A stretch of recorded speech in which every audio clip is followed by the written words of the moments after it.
भाई good afternoon है सबको। आई होप बढ़िया है हाल चाल। स्कूल वूल खुल गए सबके, धमाधमी पब्लिक स्कूल जा रही है। Very nice. चलो, काफी देर बाद ऐसा लग रहा होगा कि आपको बहुत स्कूल गए हैं। 9 महीने बाद स्कूल गए आप लोग। अच्छा, न्यूक्लियर शुरू करना है अपने को। शुरू तो नहीं करना, शुरू तो कर दिया था, पर लेक्चर नंबर 3 शुरू करना है। So before we actually start today's work, let us just briefly brush up कि लास्ट टाइम क्या किया था। I think last time we dealt with radioactivity, and उसमें भी खास करके रेट ऑफ डीके वगैरह सबसे इंट्रोड्यूस हुए थे। तो रेट ऑफ डीके, जिसे हम एक्टिविटी भी कह सकते हैं, एक्टिविटी कहते हो, R is minus d N by d t. This was the first expression. Then we also dealt with a very lovely expression जो मेजोरिटी टाइम यूज होता है, R is lambda N. Here lambda is the decay constant या disintegration constant, ऐसा unit is time inverse, मतलब second inverse, minute inverse, year inverse जो भी है।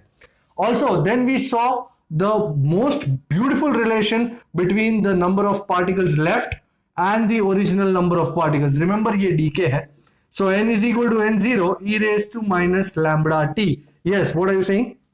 So I was saying n is equal to n0 e raised to minus lambda t, where n0 is the initial number of particles, that's the number of particles at time t equal to 0, and n is the number of particles remaining undecayed, मतलब बचे हुए at time t.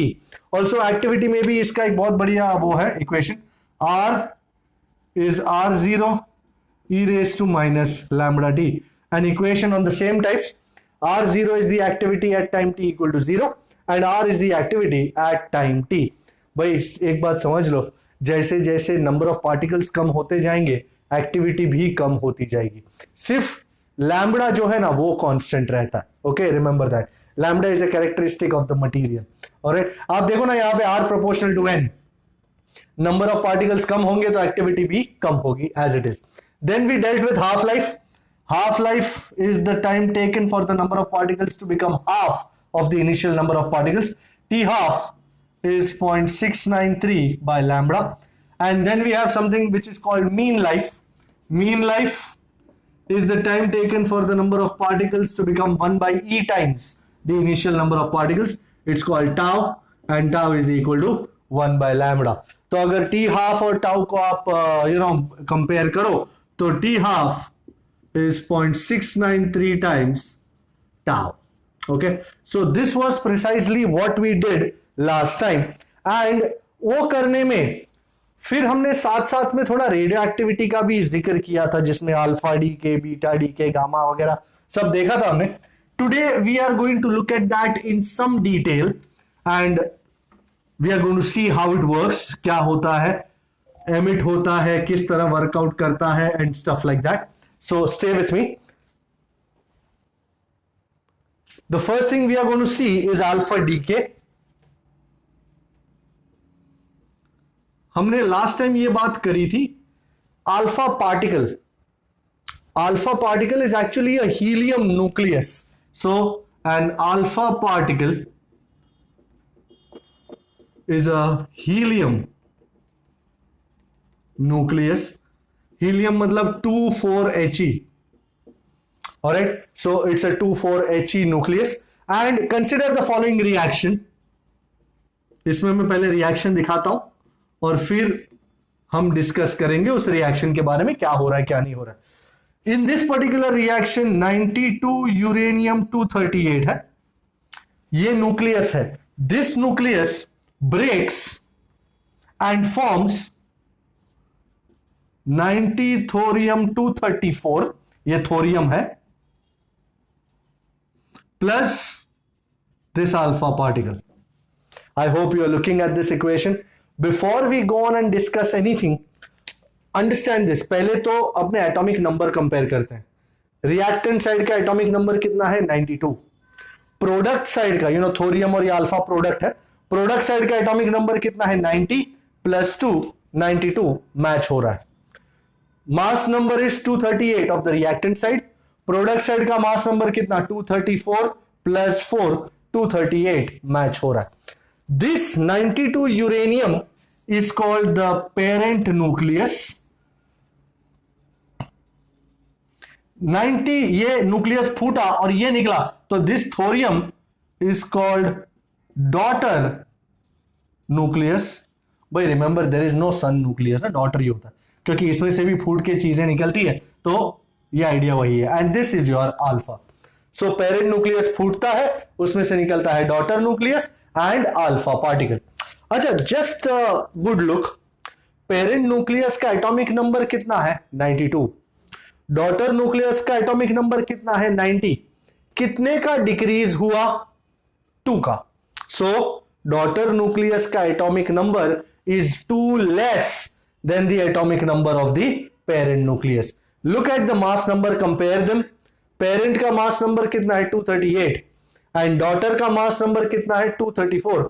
कितने का धक्का पड़ा? कितने का decrease हुआ? 4. So during alpha decay, now this is a very important statement. In alpha decay, the atomic number Z of daughter nucleus, of course, decreases by 2 and the mass number A decreases by 4. याद रखना, ये बहुत important चीज है. In alpha decay, atomic number Z decreases by 2, daughter का, and mass number decreases by 4. So let's consider a general expression. In general, supposing I had a nucleus like X, Z, A, and ये parent nucleus था और ये फूट रहा है, निकल रहा है Y और ये alpha particle. Anybody can tell me what would be the atomic number of this daughter nucleus? Parent का है Z, तो daughter का कितना होगा जी? Z minus 2, absolutely rightly said. And somebody else would venture to tell me what will be the mass number of the daughter? Somebody else. Very well, A minus 4, that is correct. This is a very lovely expression. I hope आपकी books खुली है, pens चल रही हैं, and you are scribbling over time. So whatever I am writing in blue, please jot that down in your books. Okay, so parent element का ZA, daughter element का atomic number Z minus 2, mass number A minus 4, और ये रहा alpha particle. अब इस reaction में सबसे important ये है कि whenever any reaction occurs, there is some amount of energy associated with this reaction. We are interested in that energy also. So the energy, which जिसको हम कहते हैं Q value of reaction, this reaction is, by everybody knows, Q मतलब energy is delta M into C square, and delta M is what, say?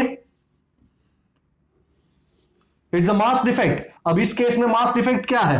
It is the mass of the reactants minus the mass of the products, the whole into C square. I do not think this is any less important than any other reaction.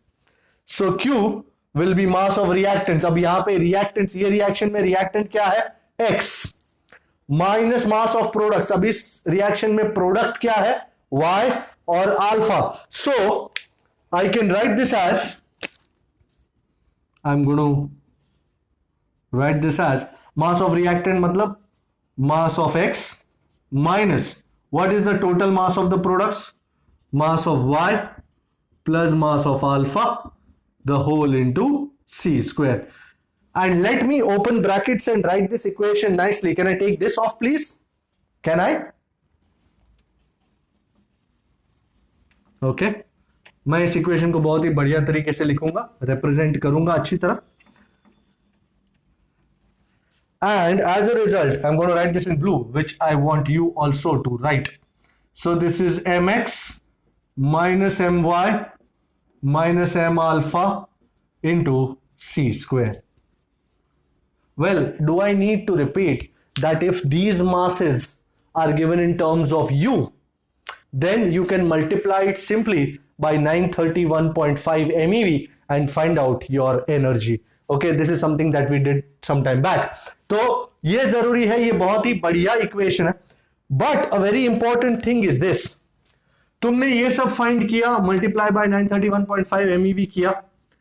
अगर आपका ये Q value is greater than 0, this is a positive value, इसका मतलब है reaction is exothermic. Do you understand the term exothermic? An exothermic reaction is a reaction in which energy is released. That means energy will be released. It can be released in the form of kinetic energy, in the form of heat energy, whatever. But energy हमको मिलेगी अगर आपका ये Q value positive है तो. On the other hand, अगर Q value negative आता है, अगर ये पूरा multiply by 931.5 is negative, that means the reaction is endothermic. Endothermic अर्थात ये रिएक्शन अपने आप नहीं होगा, हमको एनर्जी सप्लाई करनी पड़ेगी तब जाके होगा. That means energy has to be supplied from outside for this reaction to take place. All right. If Q is greater than 0, energy will be released.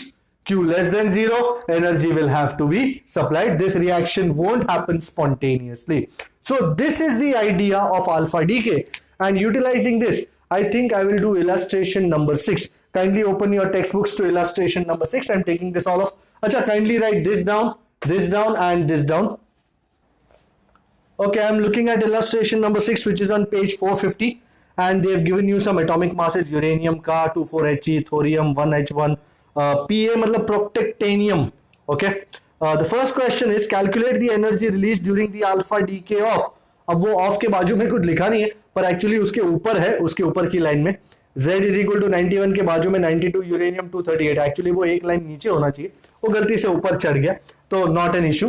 तो सबसे पहला तुम्हारा क्वेश्चन यही है कि find the energy release in alpha decay of 92 uranium 238. Well, हमने अभी थोड़ी देर पहले 92 यूरेनियम 238 का अल्फा डीके देखा था. आई hope you remember the equation.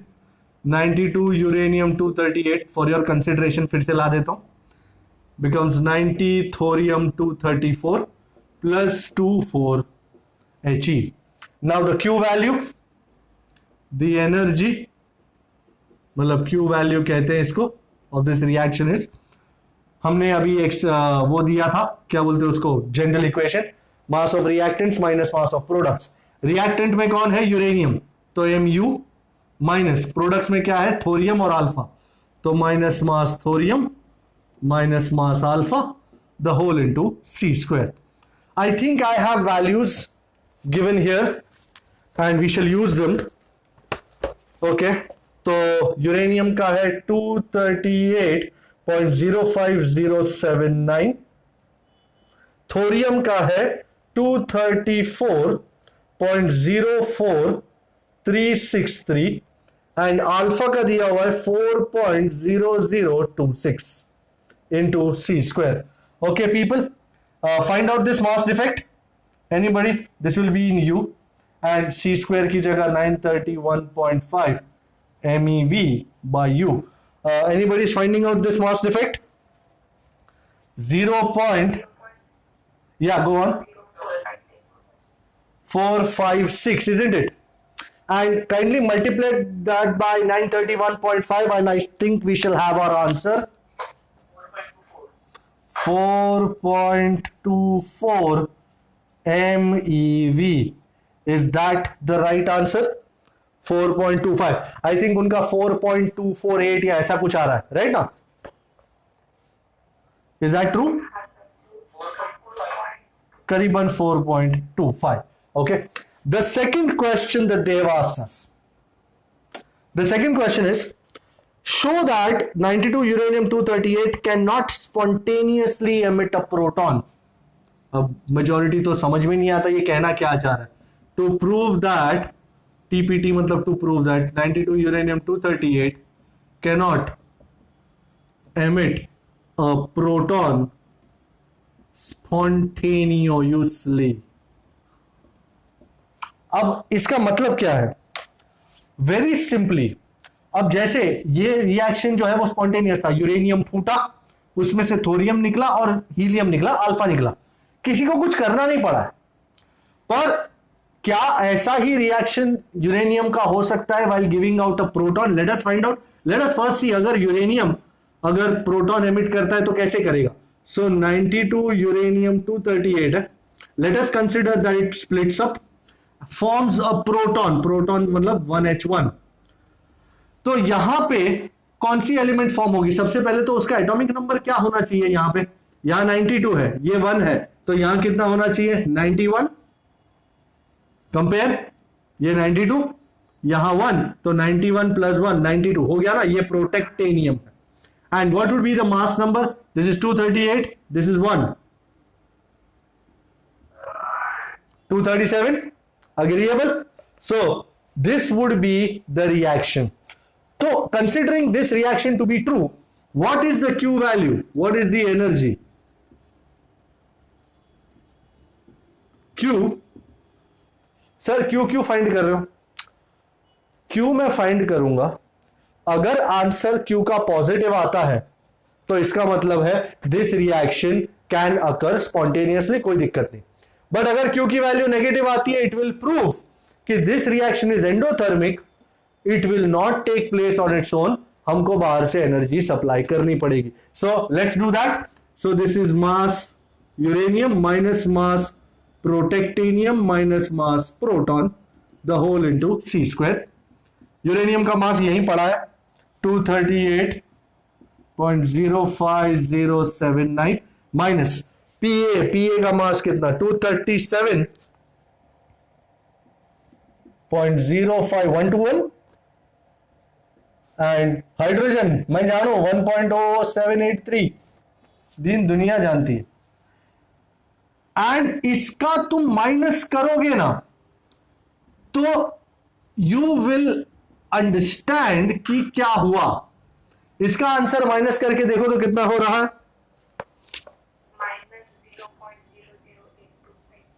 My God, did you find that out? Did you see that the answer is minus?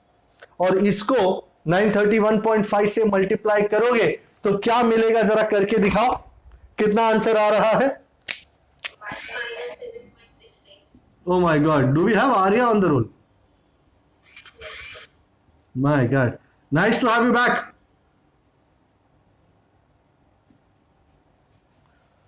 Q is negative.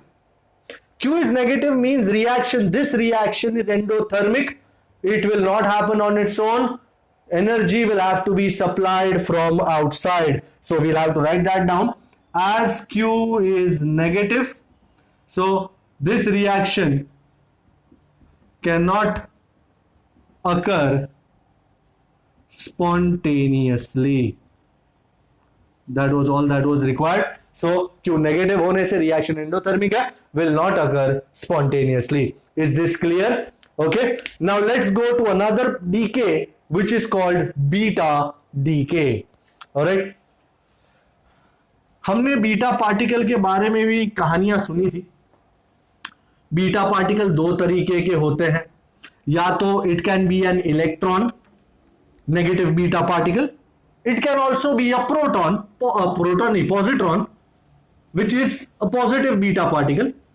तो depend करता है किस तरह के कंडीशंस बन रहे हैं, क्या हो रहा है, एंड उसके बाद ही ये रिएक्शन अकर होते हैं कि बीटा प्लस निकलेगा या बीटा माइनस निकलेगा. So the second topic that we do is beta decay. So there can be two types of beta particles.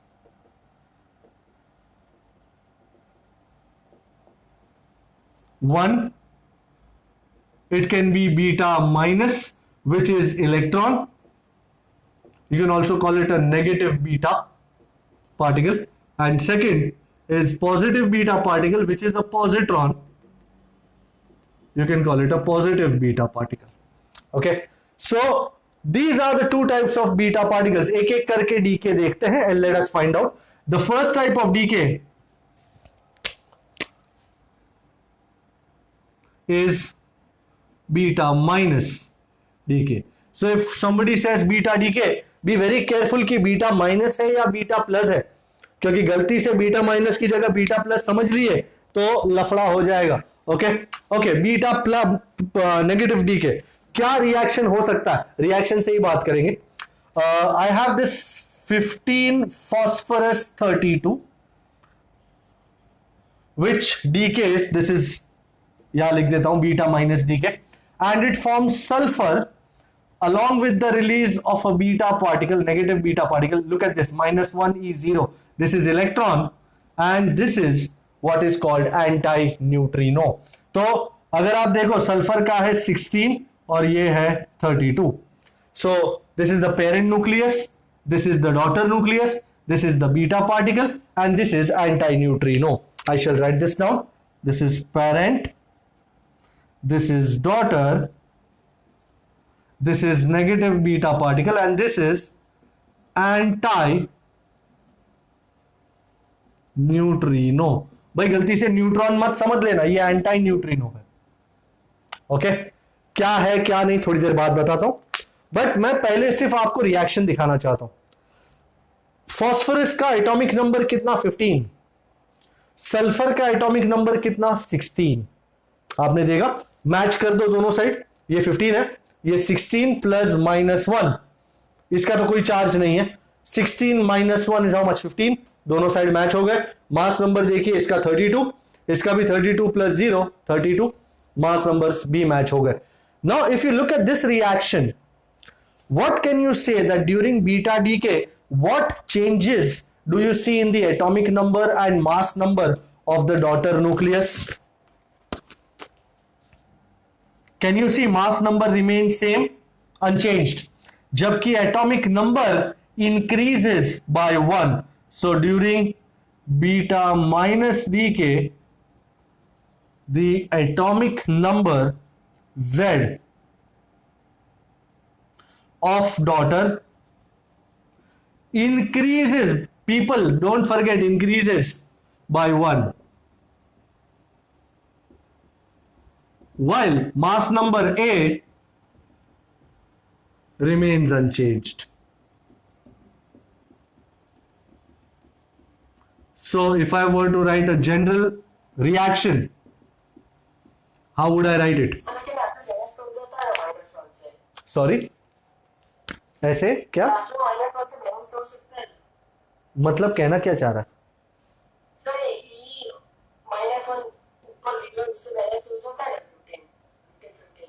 हाँ, तो बगैर बैलेंस के तो कैसे चलेगा? ये 15 है, ये 16 - 1 15.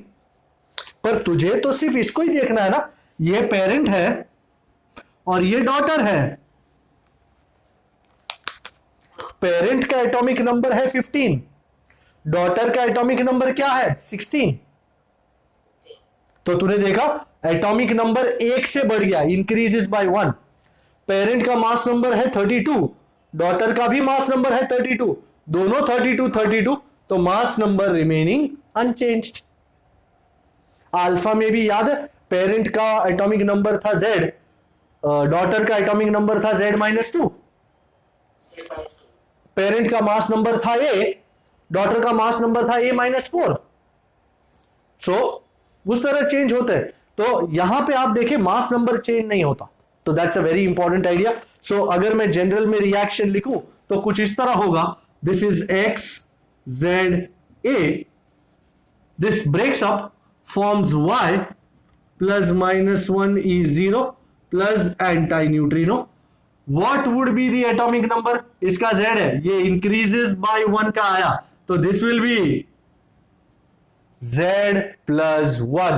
And what would be the mass number? Unchanged. It would be A. Alright, so this is a very important idea. I hope you are writing it down. Okay, so this is mass decay. मैं आपको बता दूं, here V is called anti neutrino. Okay, kindly jot this reaction down. Now let's go on to beta positive decay. Let's see beta positive में क्या होता है. Can I take this off now? Can I? Okay. This was a negative beta decay. Sorry. तू ही ये मुझको बता दे, पहले तू देख ले, फिर आंखों में आंखें डाल सीख ले, और फिर हमको बता दे, है ना. Beta positive decay. So consider the following reaction. Reaction के बगैर तो कुछ भी करना नामुमकिन. 11Na22 breaks, forms neon along with the release of a positive beta particle plus 1E0. Did you notice? यहां ये plus 1E0 है, वहां minus 1E0 था, and this is neutrino. अच्छा, बैलेंस करने के लिए ये Ne का कितना होगा यहां पे 10 और मास नंबर कितना होगा 22. सो ये है पेरेंट, ये है डॉटर, ये पॉजिटिव बीटा, और ये है जिसको कहा जाएगा न्यूट्रिनो. ये न्यूट्रिनो और एंटी न्यूट्रिनो की कहानी बताता हूं थोड़ी देर में. अच्छा, हमने बैलेंस तो देख लिया. ये 11 है, दिस इज 10 प्लस 1 11, ये 22, ये 22 प्लस 0 22. सो जैसा हमने लिखा था नेगेटिव बीटा में, पॉजिटिव बीटा में, इन पॉजिटिव, ये पॉजिटिव बीटा है भाई, positive beta DK, the atomic number Z of the daughter. What do you think? क्या हो रहा है? ये पेरेंट है, ये डॉटर है. पेरेंट का एटॉमिक नंबर है 11, डॉटर का एटॉमिक नंबर है 10. क्या हो रहा है? घट रहा है या बढ़ रहा है? My God. So as my man said rightly, so we have this decreases by 1 while mass number remaining unchanged. Yes, absolutely, no doubts about that. And if somebody were to ask me a general reaction, इसमें थोड़े बहुत changes दिखाई देंगे. पहला change, this will be plus 1E0, this will be neutrino, and what will be this? This will be Z minus 1. Did you see that? So this is Z, this is Z minus 1, this is A, mass numbers remaining unchanged, and here this is called neutrino. Actually अब neutrino की कहानी थोड़ी देखते हैं यार, उसकी कहानी कुछ प्ले में आए. Initially, for a long time ago, very long time ago, people believed that parent nucleus फूटता है, उसमें से डॉटर न्यूक्लियस निकलता है, और ये बीटा पार्टिकल निकलता है. तब हम बीटा पार्टिकल को ऐसे बीटा पार्टिकल रखेंगे, -1E0 हो या +1E0 है तो वो बीटा ही. देयर वाज नो आइडिया कि ऐसा कुछ तीसरा निकलता है, बिकॉज दिस न्यूट्रिनो और anti neutrino for that matter is a chargeless particle. Mass भी एकदम कम है, नियरली 0. सो कोई अंदाजा ही नहीं आता कि ये आइटम निकल रही है, दिखाई तो देती नहीं है. So for a long time, this was considered to be only two things coming out. Pauli, long time back, he studied both reactant and products का angular momentum and energy and stuff like that. And he came to the conclusion कि अगर सिर्फ इतना reaction होना तो ये दोनों side match नहीं खा रहा है एंगुलर मोमेंटम में. Initial angular momentum is not equal to final angular momentum. So he hypothesized कि एक्चुअली यहां पे जो दो निकल रहे हैं ना, तुम कह रहे हो कि ये डॉटर निकल रही है और ये बीटा पार्टिकल निकल रहा है, नहीं, साथ में कुछ और निकलना चाहिए. भले उसको अंदाजा नहीं था वो टाइम पे कि क्या निकल रहा है, बट ही हाइपोथेसाइज्ड कि something else should come out, and this something does not have charge, बहुत कम मास है, it only has spin. So it has only spin. तो स्पिन के हिसाब से एंगुलर मोमेंटम वर्कआउट होता है. So this neutrino, so in beta DK, और आप मानोगे नहीं, उन्होंने ये बताया, उसके बहुत साल बाद फाइनली प्रूव हुआ कि ऐसा कुछ निकलता है. बहुत साल बाद. So in beta decay along with the beta particle, an uncharged particle PTCLE means particle called neutrino or anti-neutrino, मैं सिर्फ न्यूट्रिनो लिख रहा हूं, is also released. Okay and ये न्यूट्रिनो का जो इंटरैक्शन है दूसरे पार्टिकल्स के साथ, that forms the basis of the weak nuclear force which we did in standard 11 chapter 1. You remember fundamental forces, weak nuclear force. So that is the force exerted by the neutrino on or anti-neutrino on other particles. All right, so this was beta decay for you. Just jot that equation down. Okay, अच्छा, अब थोड़ी controversial बातें करते हैं. Sir क्या controversial बातें करोगे? छोटा सा सवाल है मेरे पास. आपको ये इक्वेशन देख करके, या जो पुराना वाला इक्वेशन था जो मैं आपको यहां पे लिख देता हूं, क्या इनको देख करके आपको माइंड में कोई शक नहीं होता? सर व्हाट शक? This was beta plus, this is beta minus.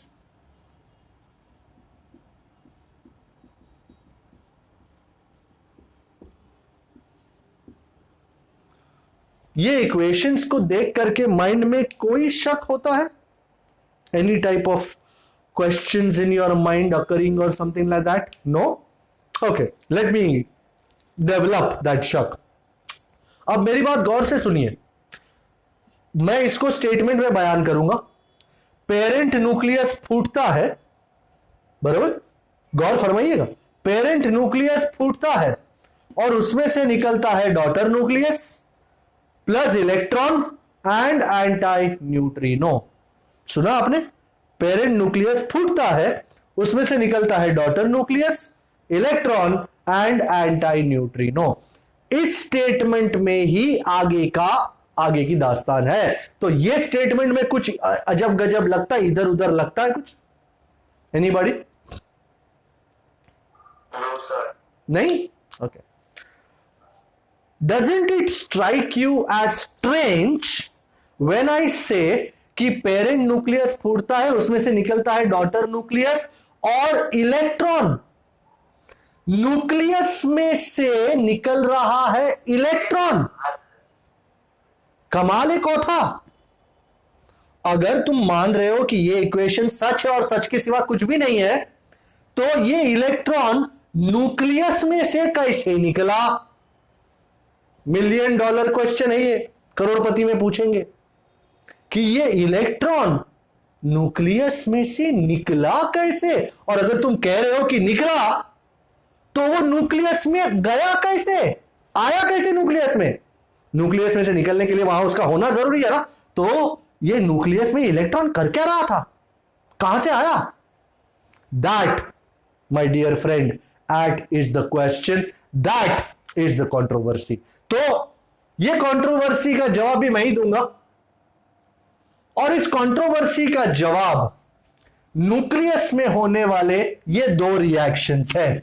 These 2 reactions happen inside the parent nucleus.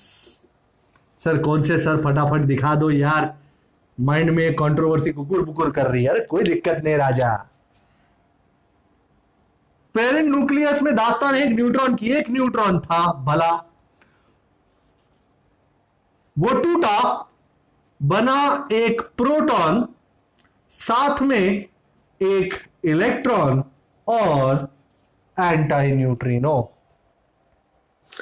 या फिर एक प्रोटॉन था, वो फूटा, बना एक neutron plus positron plus neutrino. I think these two hold the key. Can you see these reactions? These reactions hold the key. What is the key? अच्छा, suppose मैं इस रिएक्शन की बात कर रहा हूं. तो ये पेरेंट न्यूक्लियस में एक न्यूट्रॉन है, ये न्यूट्रॉन टूटा होगा, उसमें से एक प्रोटॉन बना होगा, साथ में बना होगा इलेक्ट्रॉन और न्यूट्रिनो, एंटी न्यूट्रिनो, ये प्रोटॉन तो रह गया डॉटर न्यूक्लियस में ही, जिससे उसका मास नंबर में कोई चेंज नहीं आया, ओके। बट ये इलेक्ट्रॉन और एंटी न्यूट्रिनो जो है वो तो न्यूक्लियस के पार्टिकल्स नहीं है, तो वो बाहर निकल आए अलग तरीके से। सिमिलरली ये भी तो हो सकता है, प्रोटॉन, ये इस रिएक्शन की बात कर रहा हूं, प्रोटॉन होगा वो टूटा होगा, न्यूट्रॉन बना होगा, तो मास नंबर सेम रहा, साथ में बना होगा पॉजिट्रॉन और न्यूट्रिनो। ये न्यूट्रॉन तो डॉटर न्यूक्लियस में रह गया, पर पॉजिट्रॉन और न्यूट्रिनो क्योंकि वो न्यूक्लियर पार्टिकल्स नहीं है तो वो बाहर निकल आए। Isn't that possible? Don't you agree? This is what happens here. So a neutron can decay freely, वो, बट अ प्रोटॉन, ये न्यूट्रॉन का डीके है जो कहीं भी हो सकता है, but a proton decays only inside the nucleus, क्योंकि प्रोटॉन का मास न्यूट्रॉन से कम है। So neutron to proton freely हो सकता है कहीं भी, बट प्रोटॉन टू न्यूट्रॉन होना सिर्फ न्यूक्लियस में पॉसिबल है। This was the secret here, okay. तो अभी मेरे को किसी ने पूछा था कि न्यूट्रिनो और एंटी न्यूट्रिनो में फर्क क्या है। न्यूट्रिनो और एंटी न्यूट्रिनो में फर्क है स्पिन का। So if neutrino moves like this, then anti neutrino moves in the opposite direction. तो इन दोनों के स्पिन ऑपोजिट है, चार्ज तो है ही नहीं, मास भी नहीं है, सिर्फ स्पिन है। तभी तो एंगुलर मोमेंटम का चक्कर क्लियर किया वुल्फगैंग पाउली ने। And thus we come to the last decay which is called gamma decay. ये बात हमारी तब भी हुई थी कि अल्फा निकले या बीटा निकले, उन दोनों की वजह से एटॉमिक नंबर और मास नंबर में चेंजेस आते हैं, because these are particles. Alpha particle होता है, बीटा पार्टिकल होता है, but gamma is not a particle. What happens is whenever alpha decay या बीटा डीके टेक प्लेस, तो जो डॉटर न्यूक्लियस होती है ना, that is in a highly excited state. And हमने एटम्स में किया था कि nothing stays in an excited state forever, it has to come down to the ground state. Well, in atoms, you had energy levels in EV, but nucleus में energy levels are in MeV, mega electron volt, 10⁶ times. As a result, ये daughter nucleus जो excited है, when it comes down to ground state, it emits photons, electromagnetic radiations, जिनकी energy MeV में होती है और जिनकी frequency corresponds to that frequency, highest frequency of electromagnetic spectrum, which is called gamma rays. I hope you remember gamma rays are the highest frequency electromagnetic radiations. So let's write this down. Whenever alpha or beta decay occur, the daughter nucleus is in a highly excited state.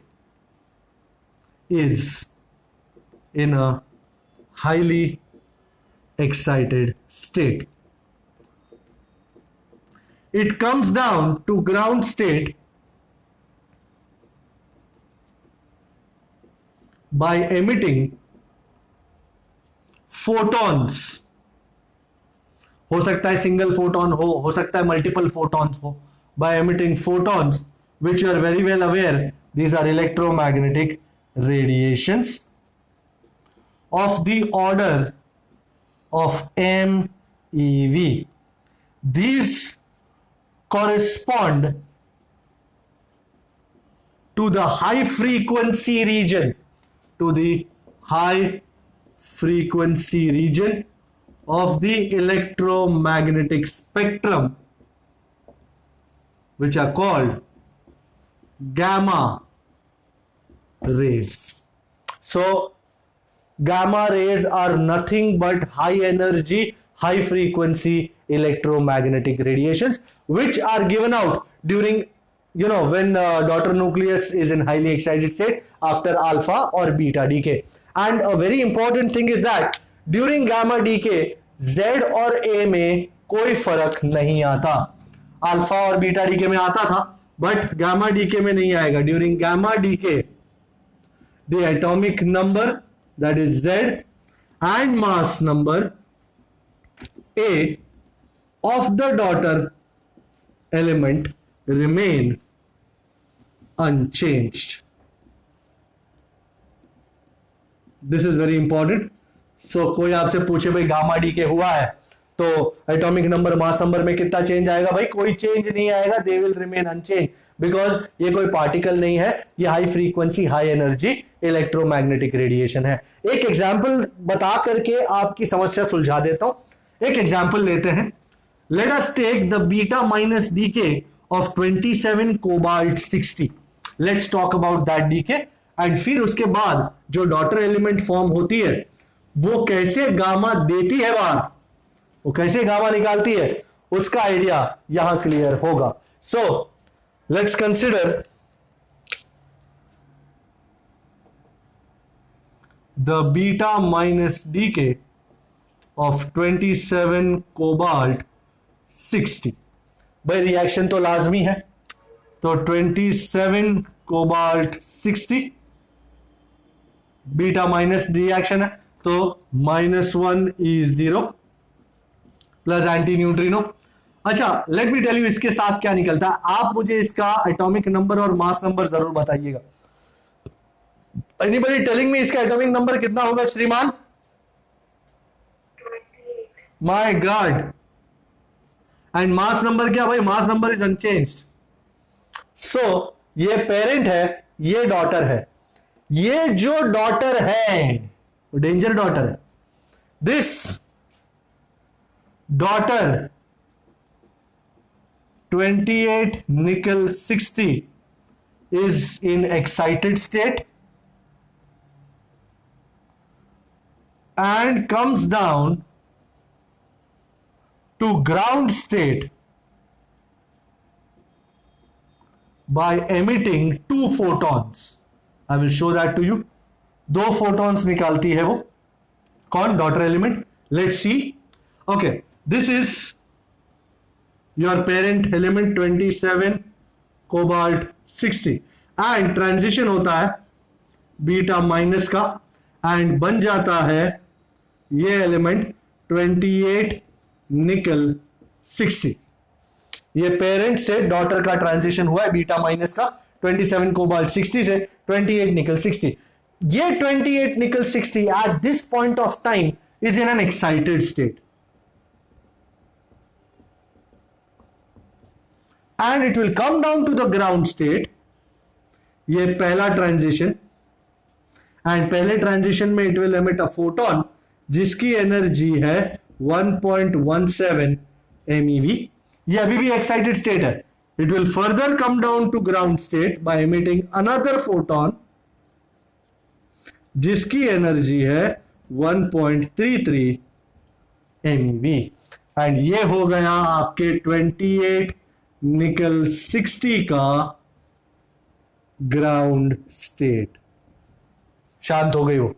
यहां पे it was in an excited state और यहां से यहां तक आने में it emitted, there were 2 transitions, 2 photons were emitted.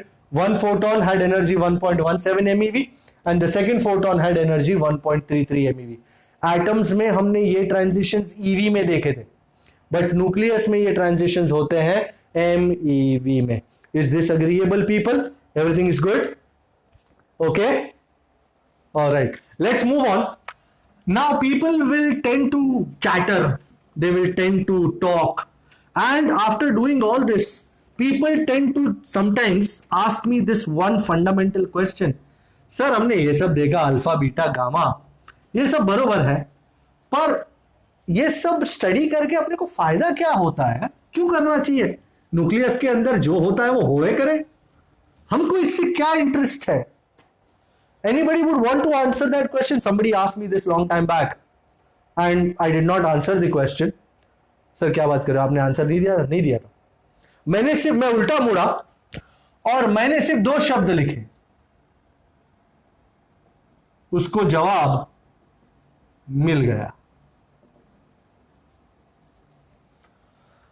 क्या आपको मिल गया जवाब? हम ये सब क्यों कर रहे हैं? हमको क्या इंटरेस्ट है? हमको एनर्जी में इंटरेस्ट है. You know the life source of all our requirements is energy. तुमको एसी चलाना है, एनर्जी चाहिए.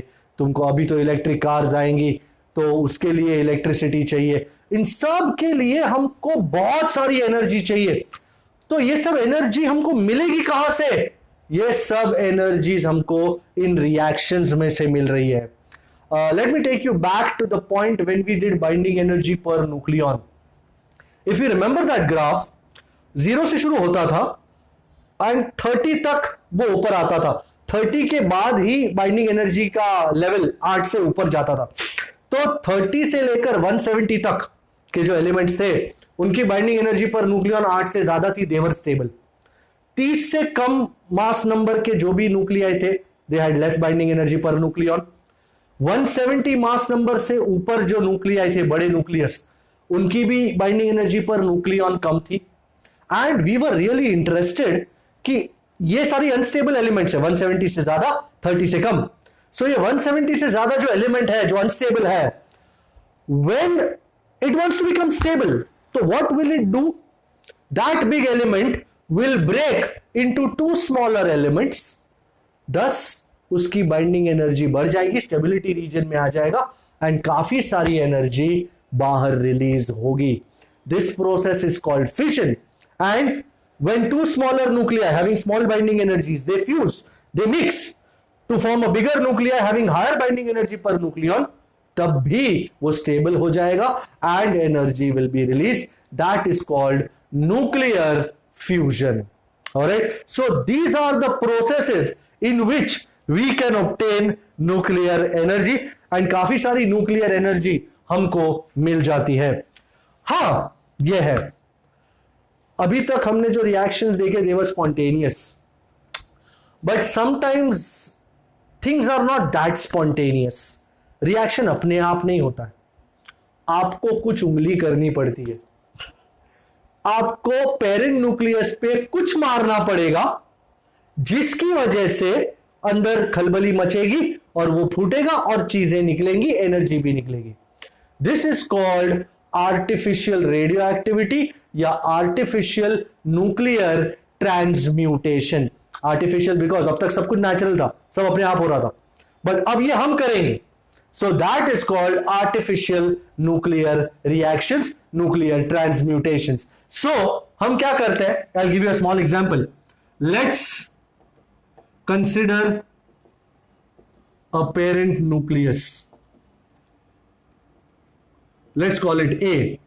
We bombard a particle छोटा a on it. Would you like to see what happens? ये मेरे पास बढ़िया रिएक्शन है, ये बड़ा a, ये पेरेंट न्यूक्लियस है, इस पे मैं पड़ांग करके एक पार्टिकल बॉम्बार्ड करता हूं, ये छोटा है, ये छोटा है अंदर घुस जाता है, खलबली मचाता है, ये न्यूक्लियस फूटता है, बनता है बी, ये डॉटर न्यूक्लियस है। साथ में ये जो दूसरे पार्टिकल्स निकलते हैं वो है, चाहे अल्फा हो बीटा हो जो भी हो, एंड साथ में मिलती है घनी सारी energy Q. Very lovely reaction, you are going to see such types of reactions many ways, many places. Alright, let me name all these. ये सब है क्या? हियर बड़ा A is your parent nucleus. This is the best equation for an artificial nuclear transmutation. छोटा a is called a projectile, जिससे मैं वार करता हूं पेरेंट न्यूक्लियस पे. बड़ा b is called daughter nucleus या product nucleus, you can call it. छोटा b is called product particle and q is the energy of the reaction. So we jump to the main point कि sir हमको profit क्या है, profit कितना है वो बताओ ना हमको. So the Q value, the energy Q value of such a reaction, you might have seen it before also. Q is delta m into c square, ये अभी थोड़ी देर पहले देखा हमने, which is mass of reactants minus mass of products into c square. So can someone tell me, can someone give me the final reaction if I were to write it in terms of mass of reactants and mass of products. What would be the total mass of all the reactants? Reactants में बड़ा A और छोटा A है, products में बड़ा B और छोटा B है. Anybody? Mass of बड़ा A plus mass of छोटा A minus mass of बड़ा B minus mass of छोटा B, the whole into C square. A reaction which is much widely used in JE and NEET. Okay, now as my role is, I always tend to create some sort of खलबलीज in your mind. मैं ऐसा कुछ projectile मारूंगा जिससे खलबली उठेगी. ये मास के form में है रिएक्शन, बट अगर सपोज मुझे इसका मास नहीं दिया गया, no, they have given me the binding energies of these particles. How do I rewrite this equation? How do I rewrite equation for energy in terms of binding energy? Sir पता नहीं sir, आप लिख के बताओ. अच्छा, before writing that, I need to tell you a very important thing. I need to take you back some lectures, a couple of lectures. Red में लिख रहा हूं, the more is binding energy, the lesser is the mass of the nucleus. Now I seldom write things in red, but I've written this in red. I'll give you a moment with this equation. Do you actually understand the meaning of this equation? In order to understand the meaning of this equation, you need to remember the equation for binding energy, which was done long time back. Binding energy EB was delta M into C square. What was delta M? ZMP plus A minus ZMN minus M into C square. This was total mass of protons, this was total mass of neutrons, and this was the mass of the nucleus. Understand करें, total mass of protons और total mass of neutrons में से minus करना है mass of nucleus. अगर m की value ज्यादा होती, अगर मास ऑफ न्यूक्लियस की वैल्यू ज्यादा होती, डोंट यू अग्री, ये पूरा टर्म जो है उसकी वैल्यू कम होती, और कम होने से बाइंडिंग एनर्जी की वैल्यू क्या होती? कम होती. Do you understand this? On the other hand, अगर ये m की वैल्यू कम है, ये ज्यादा है, तो डेल्टा एम की वैल्यू भी ज्यादा होगी, तो बाइंडिंग एनर्जी की वैल्यू भी ज्यादा होगी. So binding energy and mass of the nucleus are inversely proportional. More is binding energy, lesser will be the mass of the nucleus. Is this statement now understandable using this equation? People tell me. Is there anyone who has a doubt about this? Anyone? Thus, binding energy ये रहा, and nucleus के मास का relationship inverse है. तो अगर यहां mass of reactants आगे आ रहा है, तो यहां एनर्जी प्रोडक्ट्स की ज्यादा होगी. यहां रिएक्टेंट्स का मास ज्यादा, रिएक्टेंट्स की एनर्जी कम, प्रोडक्ट्स का मास कम, प्रोडक्ट्स की एनर्जी ज्यादा. सो मेरा equation in terms of binding energy क्या होगा? दिस विल बी, ध्यान से देखिए, binding energy of products minus binding energy of reactants. I shall not proceed further till you carefully understand the difference between this and this, because many people tend to doze off in between and find out, sir यहां पे reactants आगे है, यहां products आगे है. क्यों ऐसा है? क्योंकि रिएक्टेंट्स का मास ज्यादा है, रिएक्टेंट्स की एनर्जी कम होगी. प्रोडक्ट्स का मास कम है, प्रोडक्ट्स की एनर्जी ज्यादा होगी. Is this absolutely crystal now people? Sure?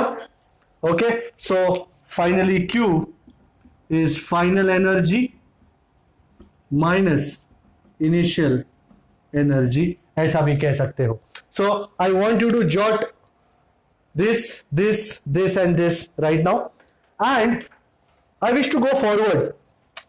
Why nuclear energy is such a lovely option? I am taking this side off now. I'll show you a very simple mathematical idea कि क्यों मुझे nuclear energy से इतना प्यार है. Understand, when 1 kg coal is burnt, it gives 10 raised to 7 joule of energy, and on the other hand, when 1 kg uranium is burnt, it gives, any idea?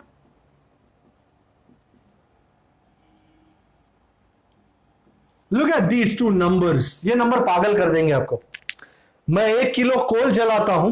Sir मैं कोल क्यों जलाऊं? भाई आई एम श्योर आपको पता है कि हमारे electricity production scenario में out of 100% electricity produced, around 70 to 74% is produced using thermal electricity. Thermal means हम कोल जलाते हैं. Around 20% is hydroelectric, पानी से हम बिजली बनाते हैं, and बाकी 3 या 4% is nuclear.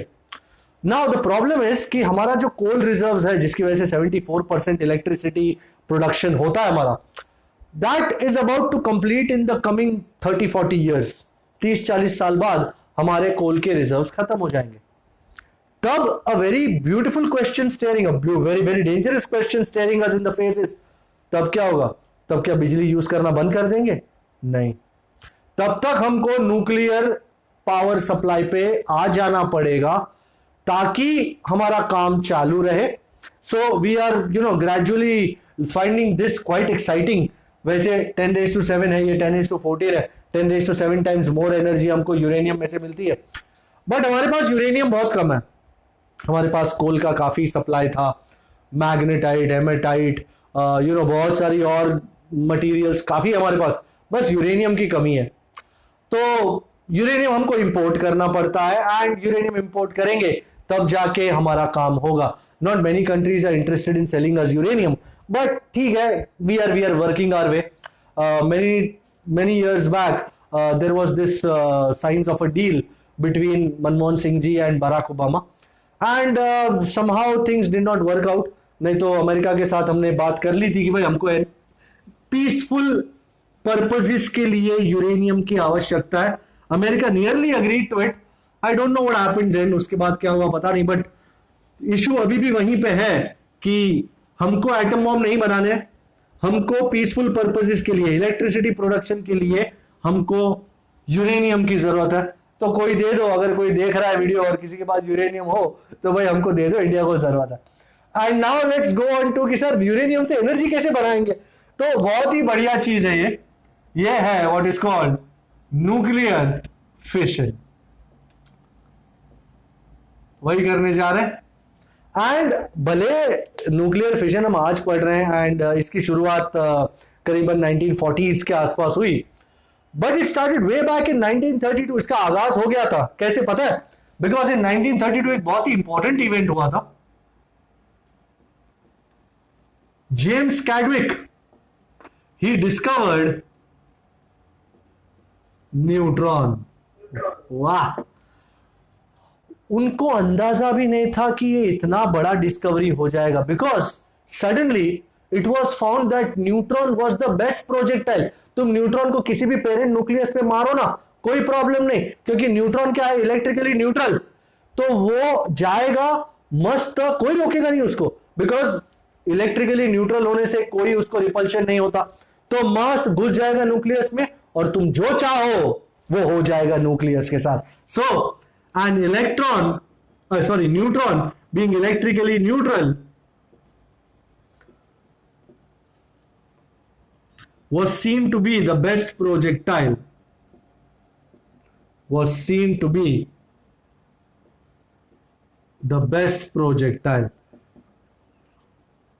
as it faces no repulsion. तो हम क्या करते थे, हम ऐसे न्यूट्रॉन को उठा करके यूरेनियम पे मारते थे और फिर दमादमी मचाते थे. सो अ स्लो मूविंग न्यूट्रॉन, हमको स्लो मूविंग न्यूट्रॉन बहुत जरूरी है, जिसे हम थर्मल न्यूट्रॉन भी कह सकते हैं, is bombarded onto 92 uranium 235. This neutron enters uranium and fission of uranium 235 takes place. तो मस्त टूट जाता है यूरेनियम, पड़ांग करके टूट जाता है एंड बढ़िया बढ़िया चीजें निकलती हैं उसमें से. एंड एनर्जी फाइनली, हमको उसमें तो इंटरेस्ट है, energy around 200 MeV of energy is released per fission of uranium 235. 200 MeV, just imagine that. एक यूरेनियम का न्यूक्लियस फूटे ना, हमको ये पूरे प्रोसेस में 200 MeV की एनर्जी मिलती है. I will also prove it to you कि कैसे मिलती है हमको 200 MeV की एनर्जी. Let's find out. अच्छा, हम यहां पे ये सपोज कर रहे हैं कि you know there is a nucleus, there is a big nucleus, उसका 240 करीबन मास नंबर है, and it breaks into to.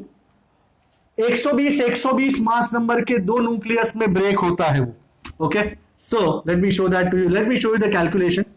उसके बाद मैं फिशन रिएक्शंस दिखाता हूं आपको. Consider a large nucleus of mass number A is equal to 240. Binding energy per nucleon, ये जो 240 है अनस्टेबल होगा, इसका binding energy per nucleon EBN इस करीबन 7.6 MeV per nucleon, and it undergoes fission and breaks into two parts, two elements, each of mass number 120. And ये जो नई एलिमेंट बनी उनका बाइंडिंग एनर्जी पर न्यूक्लियन, अब क्योंकि 120 स्टेबल वाले में आ गया तो it is 8.5 MeV per nucleon. Now understand this. Reactant का बाइंडिंग एनर्जी कितना है पर न्यूक्लियन? 7.6. प्रोडक्ट का बाइंडिंग एनर्जी कितना है per nucleon? 8.5. So how much is the increase in binding energy per nucleon? Isn't it binding energy of products 8.5 minus binding energy of reactants which is 7.6? कितना MeV आगे 0.9 MeV per nucleon. अच्छा, हर एक nucleon पे 0.9 MeV मिल रहा है. कितने nucleon है total? 240. So for a total of 240 nucleons, total energy available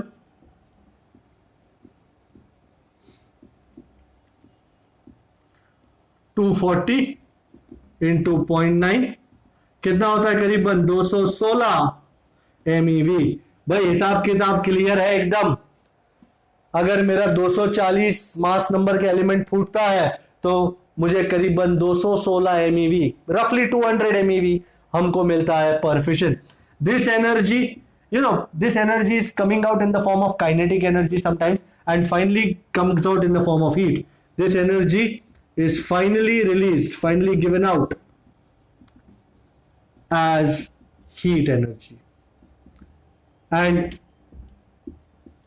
ये हीट एनर्जी से हम पानी बॉईल करते हैं और उससे टरबाइन चलता है और उसके बाद रिएक्टर का पूरा कामकाज आगे बढ़ता है, इलेक्ट्रिसिटी जनरेट होती है. सो इतनी एनर्जी हमको पर फिशन मिल रही है. And now let's look at the important equations for nuclear fission. Exam में कभी कभी पूछते हैं तो याद रखना अत्यावश्यक. 3 इक्वेशन दे रहा हूं, वैसे तो 30 है पर हमको 30 याद रखने की जरूरत नहीं, 3 ही बहुत ज्यादा हो जाता है। सो मेरा पहला इक्वेशन 92 यूरेनियम 235 पेरेंट न्यूक्लियस, मैं बॉम्बार्ड कर रहा हूं इसको एक स्लो मूविंग न्यूट्रॉन के साथ 0 and 1। भाई क्या बनेगा? इंटरमीडिएट बनेगा 92 uranium 236। Now understand 92 plus 0 92, 235 plus 1 236। Understand this, ये जो 92 यूरेनियम 236 है ना, इट्स एन अनस्टेबल एलिमेंट। वो 10⁻⁻12 सेकेंड में ही डीके हो जाएगा। एंड ये फूट के क्या बनेगा? Barium plus krypton plus 3 neutron. हो सकता है ये बने बेरियम 5636, आगे का बाद में लिखता हूं, या हो सकता है ये प्लस ये बने और उससे ये ना बने, ये बने एंटीमनी नुबीडियम प्लस 4 न्यूट्रॉन, ये 51 ये 41। I will write these letter. या हो सकता है ये ना बने, कुछ और बने। क्या बनेगा? xenon plus strontium plus 2 neutrons. Okay, so if you are looking at these equations you will see barium का मास नंबर है 144, क्रिप्टॉन का 89, antimony 133, this is 99, this is 140 and this is 94. Okay, so these are the possible reactions. ऐसे तो 30 reaction है पर हमको याद रखने की जरूरत नहीं, हमको सिर्फ ये रखना है। एंड ये याद रखें, किसी में 3 न्यूट्रॉन निकलते हैं, किसी में 4, किसी में 2। सो ऑन एन एवरेज, मैं एवरेज लगा लूं, 2.5 न्यूट्रॉन्स आर रिलीज्ड पर फिशन। मैं एवरेज लगा के कह रहा हूं, करीबन 2.5 न्यूट्रॉन्स निकलते हैं। And 200 MeV energy is released पर फिशन। तो ये तो सेलिएंट फीचर्स हो गए, बट अब इसको याद कैसे रखे सर? याद रखना पड़ेगा। जी हाँ, हो सकता है पूछे आपसे, तो याद इस तरह रखे, मैंने भी इस तरह रखा था। 92 uranium 235 plus 0 neutron 1 gives 92 uranium 236। And ये 92 यूरेनियम 236 जब फूटता है तो उसमें से बकरी निकलती है। बकरी, BAKR, डू यू अंडरस्टैंड? बकरी, BAKR, बकरी निकलती है 3 न्यूट्रॉन के साथ। या शबनम निकलती है, आपने क्या सुना? शबनम नहीं, शबनब, शबनब निकलती है 4 न्यूट्रॉन लेकर, बराबर। और या फिर केसर निकलती है। केसर सुना आपने? केसर ने ग्जेसर, ग्जेसर 2 न्यूट्रॉन के साथ।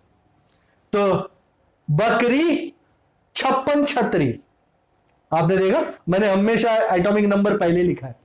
बकरी 56 छतरी 3 न्यूट्रॉन। शबनम 5141, ये एक फिगर जैसा लगता है। शबनम 5141 4 न्यूट्रॉन के साथ। एंड ग्जेसर 5438 2 न्यूट्रॉन के साथ। दिखाई दिया किस तरह याद करना है? आपको अंदाजा आया कैसे कर रहा हूं मैं याद? Yes, sir.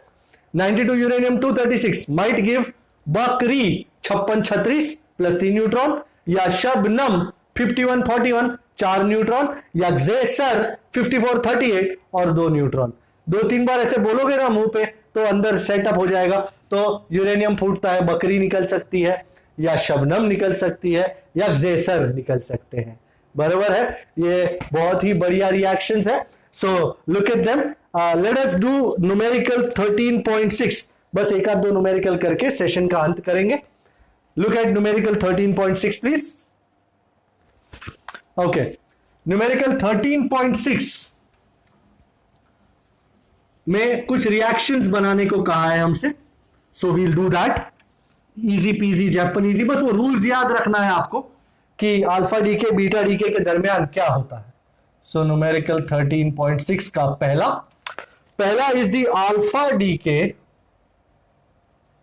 Of 88 radium 226। भाई आई hope you remember alpha decay में क्या होता था,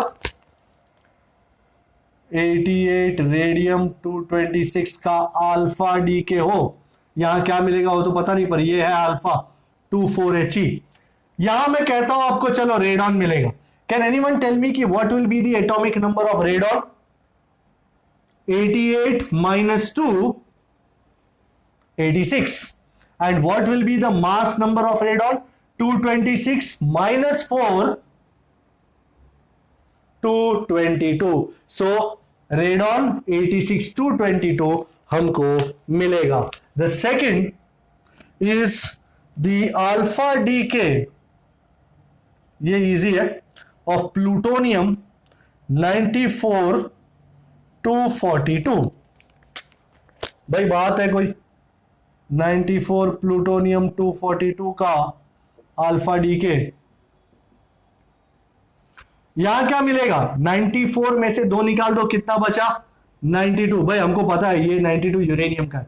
एंड 242 में से 4 निकाल दो, कितना बचा? 238। सो अल्फा डीके के बाद अगर आपको डॉटर न्यूक्लियस बनाना है तो पेरेंट न्यूक्लियस के एटॉमिक नंबर में से 2 माइनस कर दो और पेरेंट न्यूक्लियस के मास नंबर में से 4 माइनस कर दो। That's how you do it. Number 3 is the beta minus decay. ये बीटा प्लस और माइनस में गुल मत हो जाना। Beta minus decay of 15 phosphorus 32। वैसे कोई बोलेगा सर ये तो किया है अपन ने। हाँ किया है, मैं जानता है।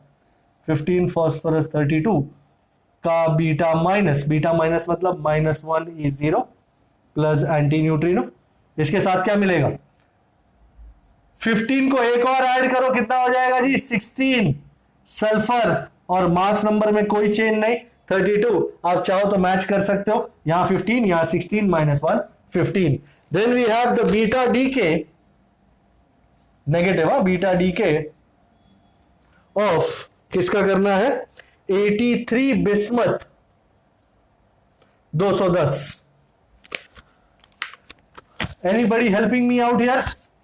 83 बिस्मथ 210 का बीटा माइनस डी क्या है? तो -1E0 प्लस एंटी न्यूट्रिनो, क्या मिलेगा यहां पे? 83 प्लस 1 कितना होगा? 84। ये है polonium and mass number remaining same 210। तो बीटा माइनस डीके में atomic number increases by 1, mass number remains unchanged. फिर next is the beta plus decay. किसका बीटा पॉजिटिव डीके देखना है? 6C11। ओके भाई कोई है?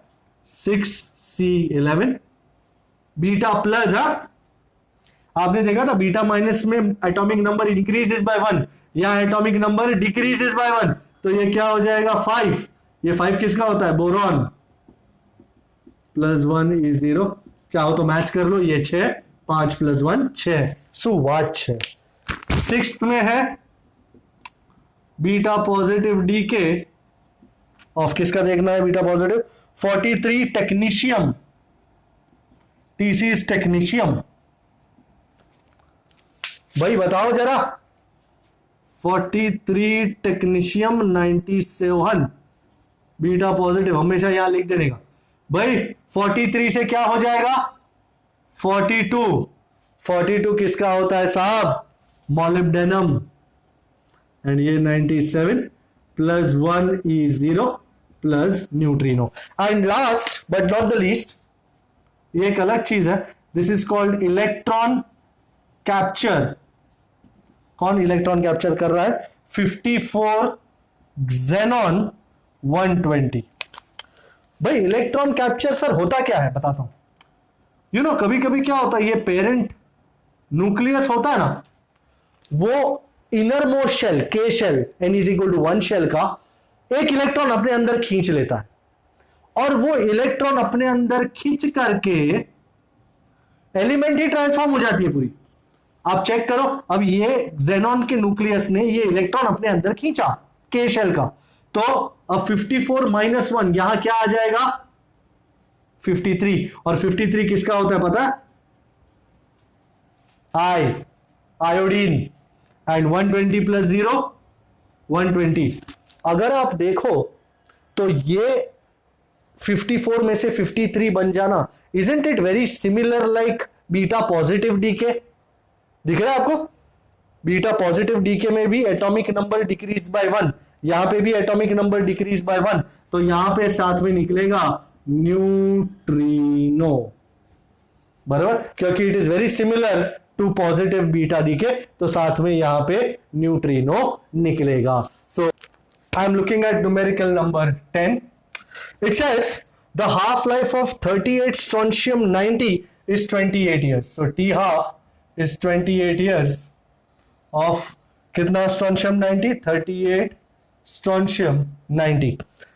What is the disintegration rate, decay rate, मतलब activity of 15 milligram of strontium? Okay, simple as it gets. सबसे पहले तो we know, you know, R is equal to lambda n ही करना है. We know T half is 0.693 by lambda. So lambda is 0.693 by T half. Before anyone tells me कि sir T half तो years में है, I know, I will convert it to seconds. 28 into 3.16 into 10 raised to 7. This is going to be my equation number 1. इसको यहीं रखूंगा. अब ये strontium का मास कितना है? 90, मतलब 90 ग्राम पर मोल. So in 90 gram strontium there are 6.02 into 10 raised to 23 particles. So in 15 milligram, milli, 10 raised to minus 3 gram strontium, कितने particles होंगे? So number of particles in 15 milligram strontium is simple cross multiplication G.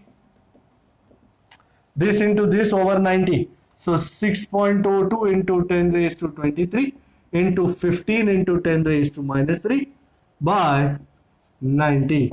Without wasting a single moment, I think we should write here activity is R is lambda n. ये रहा lambda 0.693 divided by 28 into 3.16 into 10 raised to 7 into, अच्छा 23 minus 3 is 20 and 6.02 into 15 divided by 90. Let's cut a long story short. 20 minus 7, hey, कितना हो 20 minus 7? 13. Answer will be in decays per second. 15 6 are 90. Somebody do this for me. 0.693 into 6.02 divided by 28 divided by 3.16 divided by 6. How much does it come out to?